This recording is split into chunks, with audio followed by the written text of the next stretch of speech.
We are back with a Fox News alert. Look at that roof. Someone wrote, "Help. Puerto Rico is on the brink of a humanitarian crisis." Meanwhile, people lining up for hours just to get fresh water and, in this case, gasoline to keep their lights on with their generators. But the good news is some help is on the way. That's exactly right. Fox News correspondent-at-large Geraldo Rivera joins us now with the latest. Geraldo, how is everyone doing down there, and how's your family? My family is struggling like everyone else, Ainsley. It is, when civilization is tested the way Puerto Rican society has been tested with no electrical power and no water, some awful things can happen. Behind me, just to give you an idea of the absolute disruption of society here, those folks aren't in line for gas. They're in line to get money out of the ATM. The credit card system has been busted.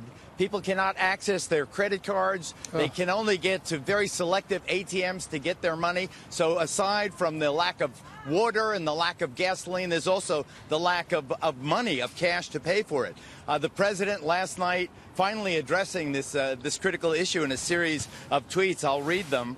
Texas and Florida are doing great, but Puerto Rico, which was already suffering from broken infrastructure and massive debt, is in deep trouble. Its old electrical grid, which was in terrible shape, was devastated. Much of the island destroyed, with billions of dollars owed to Wall Street and the banks, which sadly must be dealt with. Food, water, and medical are top priorities, and doing well. I don't think they are doing well, with due respect to the president. And I think that what we need here in Puerto Rico is more compassion. I mean, everything is busted here.